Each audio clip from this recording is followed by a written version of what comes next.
Salut tout le monde, c'est Undercola et aujourd'hui on se retrouve enfin pour une nouvelle critique de manga. Aujourd'hui on va se retrouver pour une critique sur My Hero Academia. Donc alors je vais expliquer ce qu'est My Hero Academia. Donc en fait c'est dans un monde où il y a des gens, enfin il y a tout le monde quoi, qui est composé d'une sorte de pouvoir qui s'appelle l'alter. Ils ont des pouvoirs, quel pouvoir chacun. C'est 90% de la population qui a un alter.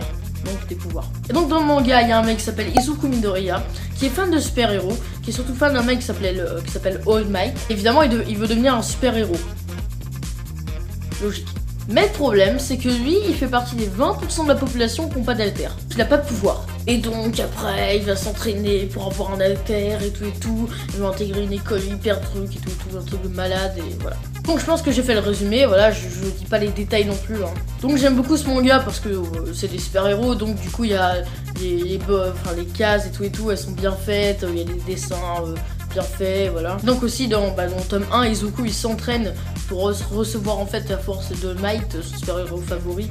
Donc là je vous ai peut-être un petit peu spoilé, mais un chouille.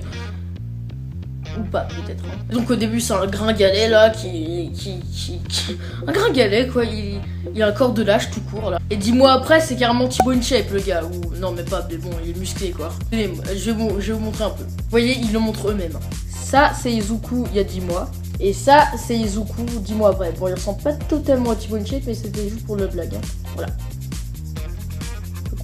C'est un petit truc qui me choque, ça me choque pas mais ça me fait marrer un petit peu. En fait, si vous regardez la page de couverture, les gens ils peuvent croire que vous lisez un manga érotique. Donc attention, hein, si vous lisez ça dans la rue ou je sais pas, dans le tram ou dans le métro, voilà, faites gaffe, attention. Hein. Le pire c'est que ce manga j'ai lu dans le tramway moi.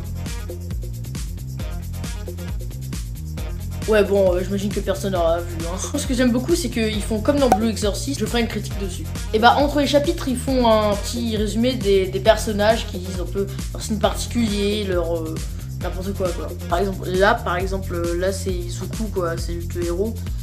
Et donc ils disent des signes particuliers, par exemple je vais vous lire un truc. Par exemple ils disent qu'il aime le porc pané avec du riz. Je vais goûter. Et je me rends compte que j'ai plus trop rien à dire sur ce manga puisque j'ai lu que le tome 1. Il y a plusieurs super-héros hein, évidemment. En tout cas je vous conseille vraiment de lire ce manga parce qu'il est vraiment génial. Donc c'est la fin de cette vidéo les gens, donc je suis désolée, je sais pas si elle est très longue. Je sais pas parce que j'avais vraiment pas beaucoup de trucs à dire dessus, parce que je connais pas trop ça. J'avais vu ce manga à la Japan Expo.